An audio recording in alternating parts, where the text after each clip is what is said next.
Find the charge on the capacitor shown in figure. बच्चों हमें ये जो कैपेसिटर 6 माइक्रोफैराड का कनेक्टेड है उसमें से क्या करना है, कितना चार्ज स्टोर होगा वो फाइंड करना है। अगर बच्चों अपन बात करें 2 वोल्ट का जो हमारा ये बैटरी है, ये करंट देना सप्लाई करना शुरू किया, चार्ज इस पे इनिशियली स्टोर होना शुरू हुआ।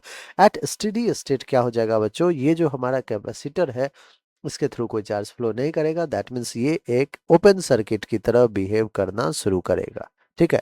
एट स्टेडी स्टेट इसके थ्रू करंट क्या हो जाता है, जीरो हो जाता है। ठीक है।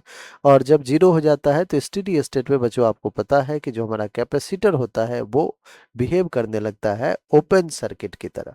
अगर ओपन सर्किट है तो हमारे पास जो फिर से हमने सर्किट ड्रॉ किया बच्चों, उसमें सिर्फ और सिर्फ 10 ओम और 20 ओम का रजिस्टर है, और जिसको आपने कनेक्ट कर रखा है 2 वोल्ट के बैटरी के साथ। ऑलराइट, तो इसमें से करंट आई फ्लो होगा।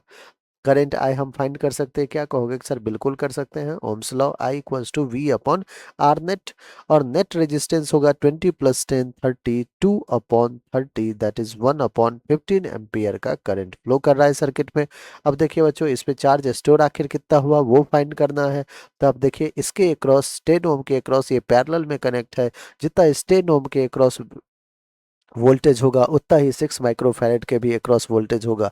तो एक बार वोल्टेज बच्चों 10 ओम के अक्रॉस हम फाइंड कर लेते हैं, कितना हो जाएगा। आपको होगा कि सर करंट कितना फ्लो कर रहा है, तो करंट है 1 अपॉन 15 एम्पियर, रेजिस्टेंस हमें 10 ओम पता है, तो हम क्या V is equals to I into R use कर सकते हैं। आई है 1 अपॉन 15 और आर है बच्चों 10, तो 5 से 3 जा 5 से 2 जा 2 अपॉन 3 वोल्ट जो है वो पोटेंशियल है किसके अक्रॉस, 10 ओम के अक्रॉस। अब बच्चों हमें तो कैपेसिटर के अक्रॉस चार्ज कैलकुलेट करना है। कैपेसिटर का C हमें पता है, कैपेसिटर के अक्रॉस वोल्टेज 2/3V ये भी हमें पता है। तो चार्ज क्या स्टोर होगा, Q will be C into v, c है 6 इंटू वी है 2/3, 3 1 जा 3 2 जा 2 2 जा 4 म्यू कुलम का चार्ज बच्चों स्टोर हो गया है इस कैपेसिटर पे। ऑलराइट, यही हमारा करेक्ट आंसर है।